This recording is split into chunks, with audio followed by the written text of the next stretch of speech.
on Newswatch, Athens City Council is trying to help businesses impacted by the construction on Union Street in Uptown Athens. Plus, Florida braces itself for Hurricane Milton. And in sports, the Athens Bulldogs have their sights set on a TBC Ohio title.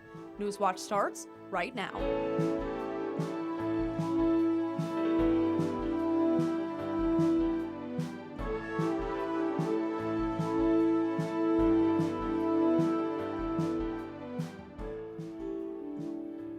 Good evening, I'm Lucy Schaefer. And I'm Ashley Fry. Welcome to Newswatch. We are finally feeling the first fall chill of the year this week. For those of you wondering if this will continue, forecaster Rachel Grant has more. Yes, good evening and happy Tuesday. Today was a really good day for weather. We're seeing this high pressure system developing near us, so that's what's giving us these sunny skies, these clear skies. And we're also seeing these cold fronts being dragged down near Hurricane Milton right now. So these things are what's helping fuel rain, and right now they're helping fuel the hurricane. So we are still in this drought. We won't be really seeing some rain anytime soon, but a close look at what's happening. We're seeing a little bit of showers developing to the west of us. But those won't be staying for long. Most of us staying relatively dry for today and even into tonight. Currently 71 outside, hazy skies, but those clear skies will return tonight with that low of 42 degrees. As for tomorrow, we'll still be seeing lots and lots of sunshine with that high of 71. We'll talk more about Hurricane Milton and how the rest of this week will look like in my full weather forecast. For now, we're going back to Ashley. Athens is starting to change colors for autumn, but experts say we may not get the usual fall foliage. Scalia Lab Director Dr. Ryan Fote says the 2 inches of rain Southeast Ohio got a couple weeks ago isn't enough to shake the exceptional drought. It was helpful in the short term for grass and shrubs with shallow roots. However, more rain is needed for plants with larger, deeper root systems like trees. So a lot of trees have already lost a bulk of their leaves, especially the ones that were already kind of moisture starved through the summer, and so those are the ones that won't have any color because there's very little foliage left on them. Fote says we could be out of the drought in the next couple of months if we have an average amount of rainfall. October is one of the driest months and the average rainfall is about 2 inches. However, it's not expected to rain soon. Early voting begins today and some things have changed under a new voter law signed last year. A government-issued photo ID is now required to vote. Previously, voters could use a utility bill or pay stub as proof of address. Voters can now get a free photo ID from their local BMV, and for voters with disabilities, the person dropping off their ballot must walk it inside instead of putting it in the drop box. Now, some politicians are pushing to get rid of boxes altogether. The Nelsonville City Council met last night raising concerns about the potential approval of a ballot initiative crucial to the state of future city operations. If approved, the charter initiative measure would abolish the city's charter and move it to a statutory government system. City auditors Taylor Sappington and City Attorney Jonathan Robe addressed multiple issues the city may face if the initiative is approved. Sappington discussed multiple financial worries, while Robe mentioned potential issues with the ballot question. The problem is, as a matter of law, an ordinance can't abolish the charter. Else, council could abolish the charter just by passing an ordinance to abolish the charter. Well, they don't have that authority. And so that language, introduced apparently again by the Secretary of State, creates potential serious validity issues. WOUB is following up on this issue to verify the language on the ballot and if there are any validity issues. A portion of Union Street in Uptown Athens will be closed after Athens City Council approved a new outdoor event. Newswatch reporter Jack Green joins us live and studio and has more from last night's meeting. Ashley, Union Street between Congress and Court Street will be closed for a gem show on October 19th.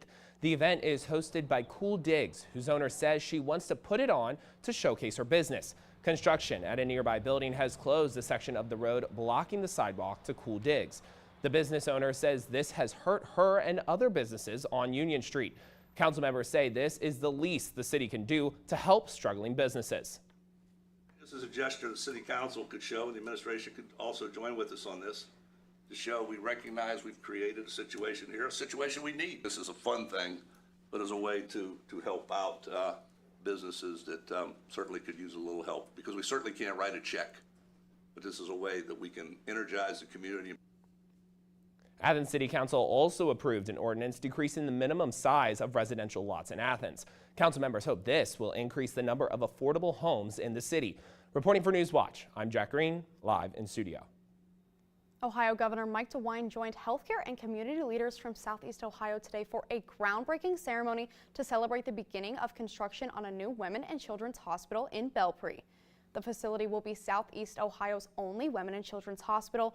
Once fully operational, the hospital system hopes to have 1,600 births at the new facility each year, doubling the annual number of births done by their obstetrics unit in recent years. The hospital will also offer expanded mental health services to support mothers who experience postpartum depression. The Biden administration announced a rule that it hopes will deliver cleaner and safer water. The policy calls for water utilities nationwide to replace lead service pipes within a decade. Lead poisoning can potentially cause severe and irreversible harm to a body's nervous system, especially for children. Officials say a major source of the poisoning comes from lead pipes that bring water into apartments and houses. The Environmental Protection Agency says this rule will protect millions of people being exposed to lead. A survey taken before the historic drought hit Ohio found farmers' top 5 stressor, and money is a big factor. The Ohio Agricultural Mental Health Alliance recently released a study that found top concerns associated with costs are land, input, and fuel, along with future farming and market prices. 600 farmers were surveyed prior to the drought, but researchers say that's reflected in the concerns. The input cost includes feed for animals, seeds for plants, fertilizers, and pesticides. Those items are likely selected based on those current weather conditions. Coming up, Florida continues to brace itself for Category 5 Hurricane Milton. And Ohio University is offering support to those who are still recovering from Hurricane Helene. We're still seeing lots of sunshine, but will that continue into the rest of this week? Stay tuned to see my weather forecast when Newswatch returns. This year, Gridiron is back and better than ever with our 25th season. I'm your host, Haley Hollinger. And I'm your digital host, Donovan Barney. Throughout the week, make sure to tune into our Facebook, X, formerly Twitter, and YouTube for game preview segments on the pregame huddle. If you still can't get enough high school football, check out our Instagram and TikTok for more weekly content. And of course, we'll see you right here every Friday night at 11:30 p.m. because there's nothing better than Friday nights and Gridiron Glory.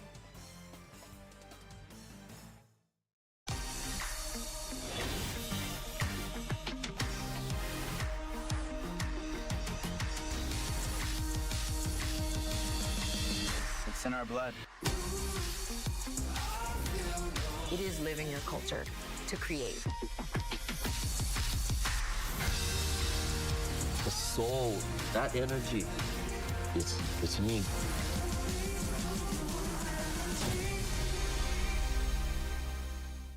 You were my #1 suspect. Glad to hear it. You think you know a little more than you're telling us? Just build up the tension even more. If you insist. What I've got to do is going to tear me apart. You helped us get to the truth. Whatever happened here, it wasn't what we think. We're searching for a killer. Hidden threat, betrayal. There's got to be a connection.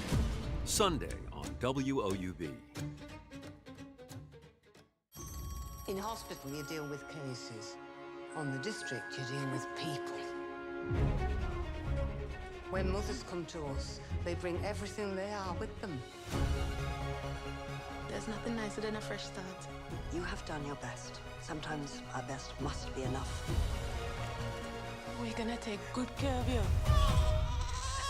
We're with you now.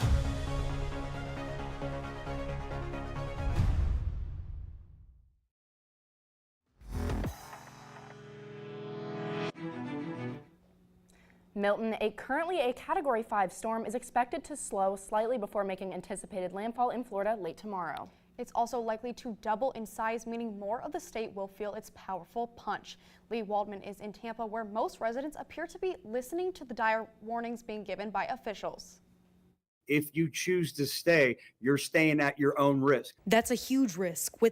If you choose to stay, you're staying at your own risk. That's a huge risk. With monstrous Hurricane Milton on track to deliver a storm surge, more than double what Helene wrought on Florida's Gulf Coast less than 2 weeks ago. Tampa, Florida is a possible landfall site. That city's mayor even more blunt regarding the danger. If you choose to stay in one of those evacuation areas, you're going to die. This Tampa resident is one of thousands heeding that advice. He's bugging out of Tampa with his wife on their 46th wedding anniversary. What God will give us, we will accept it and always go to the safe place you can go. We'll see. Also critical, clearing out debris left behind by Helene. All hands on deck trying to help out the city as much as we can before the big storm comes. This moving company is one of many being commissioned by local officials to work the coastal areas around the clock. We hauled close to 100 tons of debris just yesterday alone. But soon these crews will have to stop helping others and save themselves. This storm's going to be different. If you're in an evacuation zone, please get out. And if there's any doubt, veteran Florida meteorologist John Morales may offer some clarity. It has dropped 50 millibars in 10 hours. I apologize. This is just horrific. In Tampa, Florida, I'm Lee Waldman reporting. We're now welcoming forecaster Rachel Grant. Now, Rachel, we saw a lot of that rainfall from Hurricane Helene. Are we going to see any more of that from this one? We actually will not be. The path is actually going back into the Atlantic, so we'll actually be in the clear for not seeing any rain for the rest of this week. And can you tell us a little bit more about the state of this hurricane? Yeah, so it was just announced again as a Category 5 within the past few hours, and it also has decreased a lot in pressure. So it's now around like 905 millibars, and all it really means is that it's super, super low pressure, which means it's really strong, and it's really going to brace into Florida really heavily and really strong. And here is the path that Hurricane Milton is planned to take.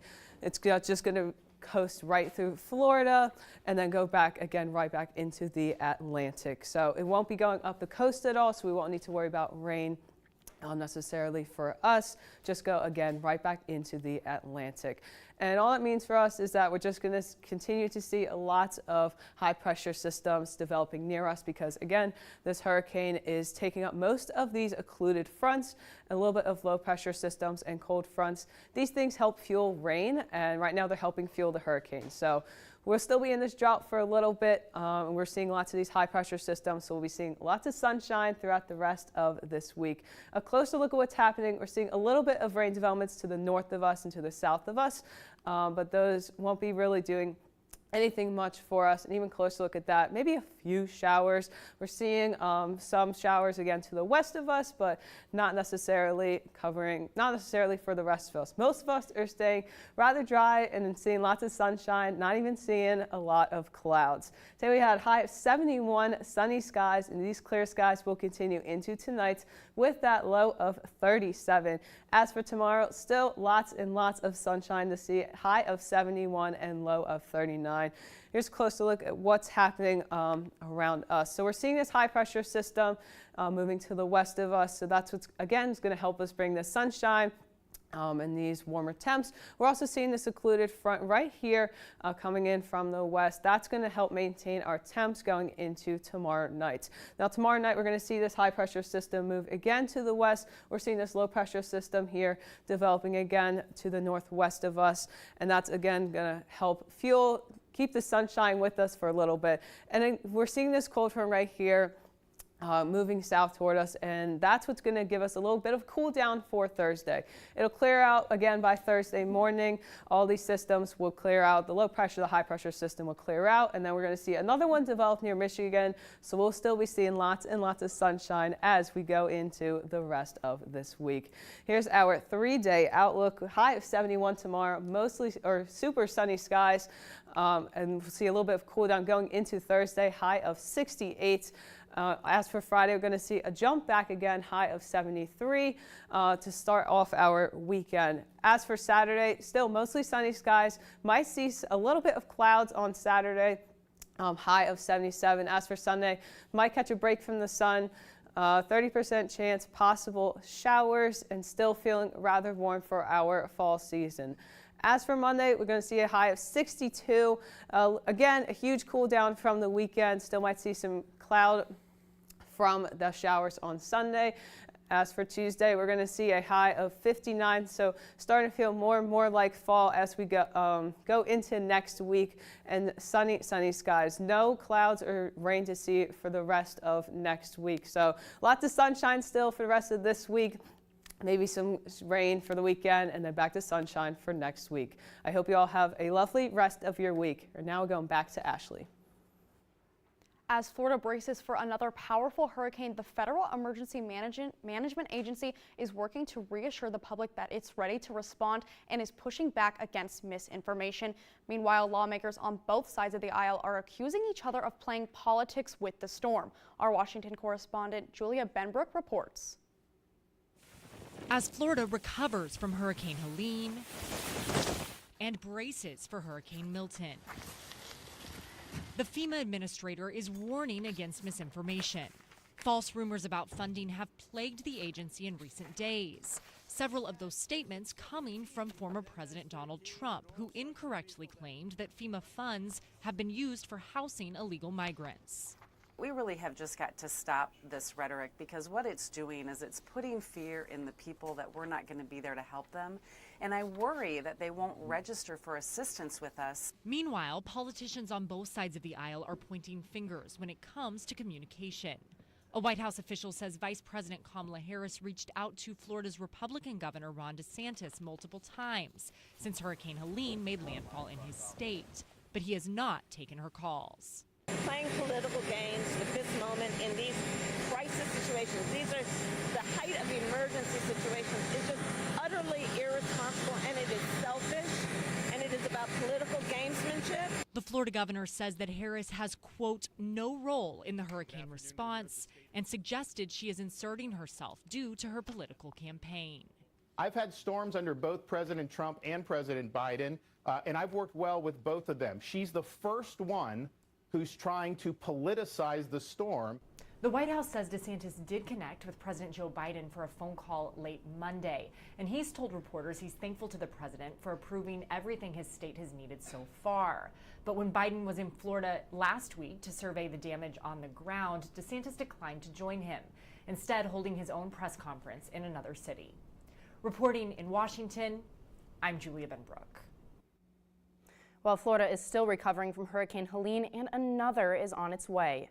It's a reminder to regularly review home, renters, and auto insurance policies by going over changes to deductibles and hail limits along with mold.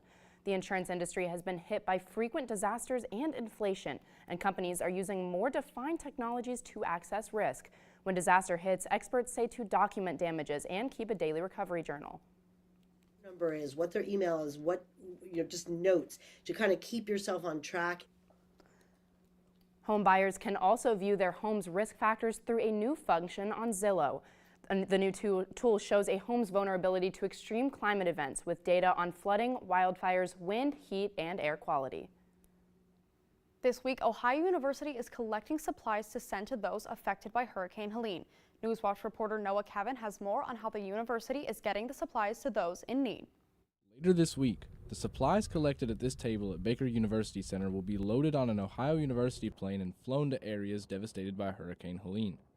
OU's Director of Avionic Engineering Jay Wilhelm says when he found out about the need for planes and pilots to help with relief efforts, he knew the university could help. These are places that are not accessible right now via car, but there are airports there.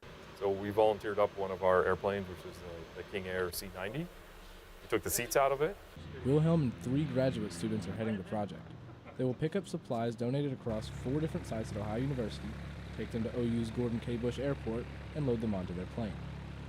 We're in a position to help with the airplanes that we have to take some supplies down. I'm glad that we are able to play some part in helping out. Once they reach 1,000 pounds worth of items, they'll fly it to whatever community needs it most. Donations are being taken up at 5 different sites across campus: Baker Center, Grover Center, Cutler Hall, The Ridges, and Grosvenor Hall's West Wing. Although all of the drop sites are at OU, Wilhelm encourages that anyone who is able to donate should donate. You know, people want to help, so they're more than able to give at this point. I'm really thankful for the amount of donations that we've got so far. So this is a team effort. It's not just me, it's not just our pilots. We want as many people involved as we can get. The donations, which include things like non-perishable food items, cleaning supplies, and health products, will be flown to Central Appalachia as soon as possible. Reporting for Newswatch, I'm Noah Cabot. These donations will be accepted through Friday. Next in sports, the Athens High School Bulldogs have a chance to win the TVC Ohio outright tonight. Stay tuned for more on this matchup coming up next.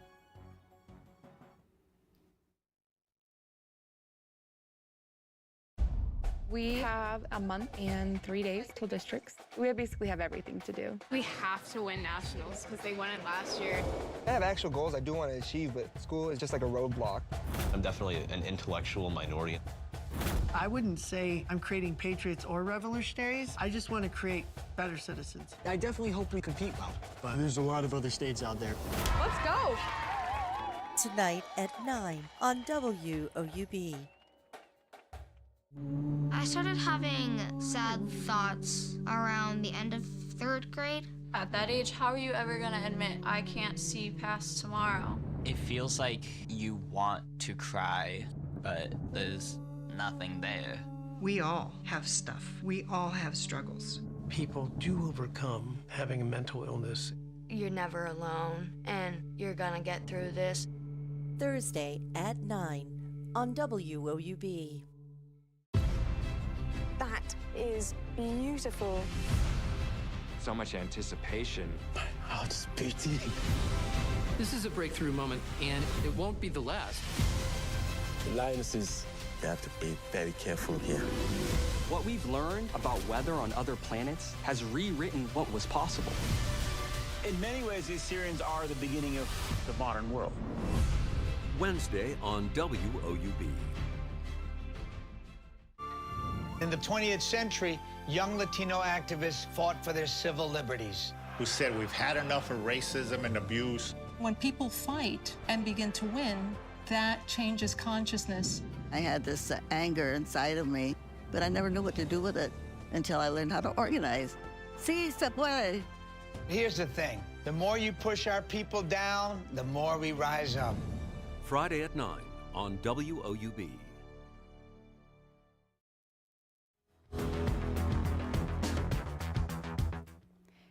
Anticipation is high here at Athens High School for a crosstown matchup between the Athens Bulldogs and the Nelsonville York Buckeyes. Not only is this matchup historic, but tonight it has major implications on the winner of the TVC Ohio. These teams met back on September 12th at Nelsonville York High School. The Bulldogs won the game in a 3-set sweep, shocking the Buckeyes at home. That was Athens' first win over Nelsonville York in 7 years and the Buckeyes' first TVC Ohio loss in 3 years. The Bulldogs are currently 10-0 in the TVC Ohio, and the Buckeyes are 10-1. If the Bulldogs win again tonight, they will win the TVC Ohio outright.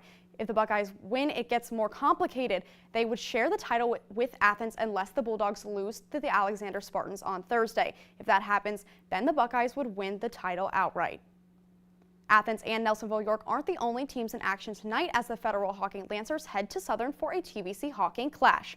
This is the second time these teams have met this season, with the Lancers winning in 4 sets earlier in the season. The Tornadoes have a few different ways to keep their hopes alive for a piece of the TVC Hawking title, having a chance to share with a win on Thursday and win with an Eastern loss tonight and Southern victory on Thursday. After these intense matchups this week, we jump into tournament play next week. The draw came out on Sunday, so let's take a look at where some Athens County teams ended up. Starting off with the TVC Ohio, where although a champion has not been crowned yet, teams did get a chance to get a peek at the playoff bracket. The Athens Bulldogs will host the Unionio Shermans in the Southeast Division 3. The winner will travel to the #1 seed, Marietta, with whom Athens got swept by earlier in the season. In Division 4, we have the Alexander Spartans hosting the Jackson Iron Ladies. This won't be the first time these two teams have matched up this season, with the Spartans sweeping Jackson in 3 sets on August 20th. The winner will travel to 3-seeded Fairfield Union on October 17th. In Division 6, the Nelsonville York Buckeyes have a bye in the first round and are set to host the winner of Lynchburg Clay and Valley. The Buckeyes finish their regular season tonight, giving them over 2 weeks of the rest of the season before playoff run. On to the other side of the TVC, to the Hawking. In Division 6, the Federal Hawking Lancers will host the Belpre Golden Eagles, a familiar TVC Hawking foe that the Lancers were able to sweep in the regular season. The last time these two matched up, the Lancers took down the Golden Eagles in a 5-set battle. The winner will take on either Southeastern or Ripley on October 22nd. Finally, in Division 7, the Trimble Tomcats are set to host the South Gallia Rebels. The winner will play either Southern or Ironton St. Joseph on October 22nd. For a recap of the game and to stay up to date on all volleyball content going into and through the tournament, time, follow WOUB's Ace Nation on Instagram, Facebook, and X, formerly known as Twitter. Still ahead, this Halloween costume store is now branching out to another well-known holiday.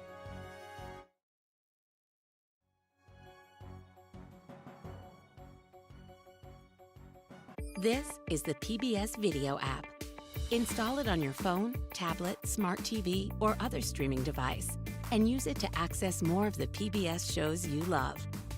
But if you're looking for even more shows to binge like this, or early access to shows like this, then look for this icon. That's the PBS Passport icon, and it means that video is part of PBS Passport. Passport is our way of saying thank you to our station members. Donate to your local PBS station today, and one of the member benefits you'll receive is PBS Passport, which offers extended access to a growing library of new and favorite PBS programs. You can support your station and your community by becoming a member today. Visit pbs.org/getpassport for details. Watch PBS Passport anytime on any screen, wherever you stream. It's your ticket to the best of PBS. We cover all the angles. We report the facts. We find clarity. PBS is here, delivering the credible, reliable, thoughtful election coverage you need to make informed decisions. PBS, your trusted election source. In this historic election, Vance had this endless ambition to get somewhere. This is a guy who is super competitive. their influences and ideas, a pragmatic problem solver who really believes that government can and should help people. He feels that the world is moving too fast and it's casting away its old rules too fast. This election just became even more important than it was before. Tonight at 10 on WOUB.